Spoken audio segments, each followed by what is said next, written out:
Bonjour tout le monde. Aujourd'hui nous allons parler de Lilith, l'une des figures féminines les plus anciennes de l'histoire et de la mythologie antique, qui avec le temps a su influencer l'imaginaire de plusieurs cultures différentes. C'est une figure majeure de la démonologie juive et apparaît dès 700 ans avant notre ère dans le livre d'Isaïe où elle est associée à plusieurs autres démons du désert et à la fin du royaume d'Édom. Avec le temps, toutes ces histoires à propos d'elle se multiplient et se retrouvent intégrées à plusieurs autres cultures, laissant ainsi une marque durable sur le monde des mythes, des légendes et bien sûr de la culture populaire. Parfois présentée comme un démon féminin de la nuit qui s'attaque aux nouveau-nés et aux hommes ou encore comme une succube séduisante et tentatrice, elle reste aujourd'hui un symbole assez complexe qui peut être associé à l'indépendance de la femme, à la liberté ou encore à la tentation. Mais contrairement à ce que la plupart des gens pensent, Lilith est une figure mythologique aux racines très anciennes, dont les origines remontent aux croyances mésopotamiennes, où elle apparaît souvent comme un démon ou un esprit malveillant. La première fois que Lilith a été mentionnée dans l'histoire, c'était dans le poème sumérien Gilgamesh aux Enfers, où elle apparaît comme un esprit du vent ou un démon des tempêtes, souvent associé aux catastrophes naturelles. Pour les Akkadiens, Lilithu était le mot utilisé pour décrire cette classe de démons féminins liés au vent et qui séduisaient les hommes. Ces démons vivaient dans les terres désertiques et étaient particulièrement redoutables pour les femmes enceintes et les nourrissons. On raconte que leur sein était rempli de poison et non de lait et qu'elles se nourrissaient de la force vitale des enfants.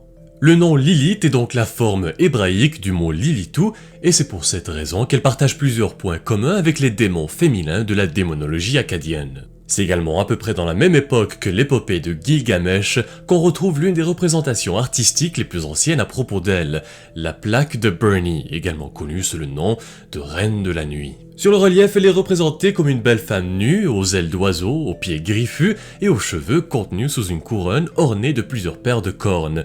Mais pour certains historiens, la figure présente sur la plaque en terre cuite n'est pas Lilith, mais plutôt la déesse Ishtar ou Inanna. Son nom apparaît plus tard dans les manuscrits de la mer morte, qui regroupent des parchemins et des fragments de papyrus, écrits principalement en hébreu, et qui ont été découverts dans les ruines de Qumran, l'un des sites archéologiques les plus importants en Cisjordanie. C'est principalement dans l'un de ces manuscrits intitulé « Le chant du sage », qui était probablement utilisé pour des exorcismes, qu'il est mentionné que le monde est peuplé de démons, incluant Lilith, qui était sous la domination du seigneur du mal, Bélial, l'une des personnifications du diable. Elle est également mentionnée à quelques reprises dans le Talmud de Babylone, où elle est décrite comme un démon à la forme féminine, aux longs cheveux, avec des ailes et aux pratiques sexuelles très malsaines.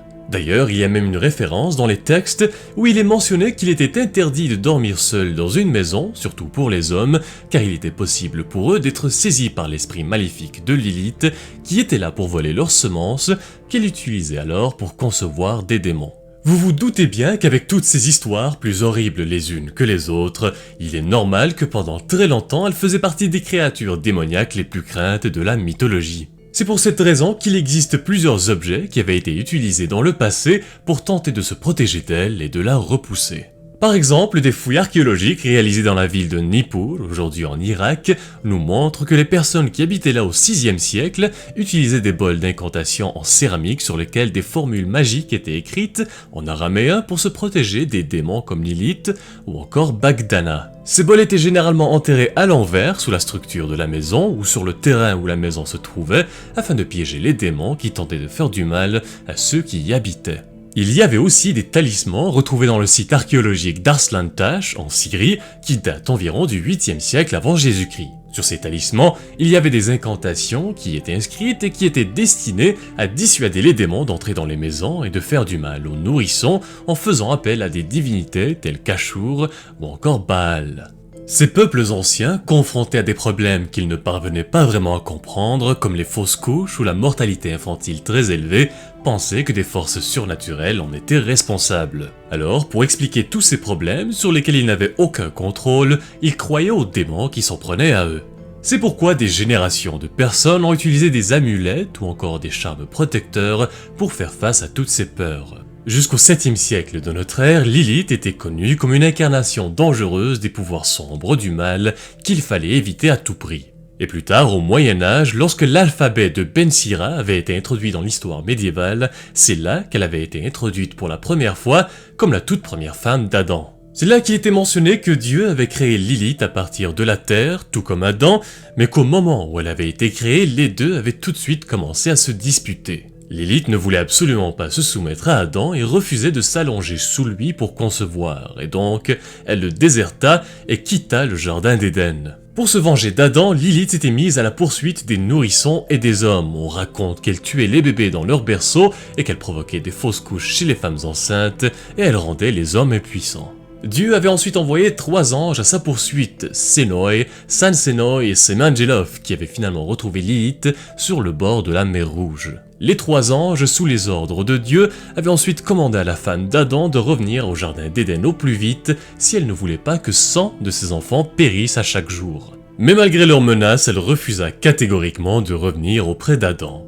Finalement, lorsque les anges la menacèrent de la noyer dans la mer, elle leur jura que s'ils la laissaient vivre, à chaque fois qu'elle verrait leur nom à l'avenir, sous n'importe quelle forme, sur une amulette ou sur un charme protecteur, elle n'aurait aucun pouvoir sur les nourrissons qu'ils protégeaient. C'est pour cette raison que pendant très longtemps, il était commun et même conseillé d'utiliser des talismans pour protéger les nouveau-nés et pour repousser Lilith. Au XIIIe siècle, dans le Zohar, qui est l'un des ouvrages majeurs de la mystique juive, Lilith est présentée comme étant l'épouse de l'ange déchu Samaël, et leur union représentait l'interaction des forces opposées. Parfois, elle était aussi associée au serpent qui avait tenté Ève dans le jardin d'Éden. Au fil du temps, toutes ces histoires à propos d'elle se sont entremêlées et ont gagné en popularité. C'est ainsi que petit à petit, elle s'était intégrée au romantisme, où elle apparaît par exemple dans Faust, une tragédie du romancier Johann Wolfgang von Goethe, qui avait plus tard inspiré la fameuse toile Lady Lilith du peintre Dante Gabriel Rossetti. Aujourd'hui, les mythes et les légendes autour d'elle ont connu une grande résurgence, due par exemple au mouvement Wicca, où elle est connue comme la reine des sorcières, et au mouvement féministe de la fin du XXe siècle. Ce regain d'intérêt pour Lilith a conduit à des histoires plus modernes sur la femme, que certains appellent la toute première mère, et les histoires à son sujet se concentrent désormais principalement sur ses pouvoirs sombres, son indépendance en tant que femme, et son désir pour la liberté et l'autonomie. Finalement, quand on parle de l'impact de Lilith dans la culture populaire moderne, eh bien là encore on peut retrouver son influence un peu partout, que ce soit dans la littérature, la musique ou le cinéma. Avec le temps, elle a su attirer l'attention de certains des artistes et écrivains les plus connus d'Europe et du monde entier. Dans la littérature, elle est mentionnée entre autres dans le roman Lilith de l'auteur écossais George MacDonald. Dans l'histoire, le protagoniste entreprend un voyage fantastique dans un univers parallèle où il finit par faire la rencontre d'Adam et de Lilith. Elle est également mentionnée dans le roman fantastique Le Monde de Narnia, où l'un des personnages révèle que la sorcière blanche est en réalité la descendante de Lilith. Pour ce qui est du cinéma, là encore elle est mentionnée dans une myriade de films et de séries télé, où généralement elle est présentée comme une figure à la fois terrifiante, séduisante et énigmatique, qui incarne les pouvoirs de la tentation et du mal, mais aussi de l'indépendance et de l'ambition. Finalement, c'est aussi une figure récurrente dans les jeux vidéo et les jeux de rôle. D'ailleurs, c'est l'antagoniste principal du tout dernier jeu de Blizzard, Diablo 4, où elle est présentée comme la fille de Mephisto, le seigneur de la haine. Comme d'habitude, si vous avez en tête d'autres références à Lilith dans la culture populaire, que ce soit dans la littérature, la musique ou peu importe, n'hésitez pas à les partager avec nous dans les commentaires. Sur ce dernier point, c'est tout pour la vidéo d'aujourd'hui. Merci à tous et à toutes de l'avoir visionné jusqu'au bout et j'espère qu'elle vous a plu. Nous venons de dépasser les 360 000 abonnés et je voulais prendre un instant pour vous remercier. C'est toujours un plaisir de partager avec vous les histoires, les mythes et les légendes de toutes ces cultures différentes et de voir vos commentaires. Si vous avez des suggestions pour d'autres vidéos, n'hésitez pas à me le faire savoir et je vous dis à très bientôt pour de nouvelles vidéos.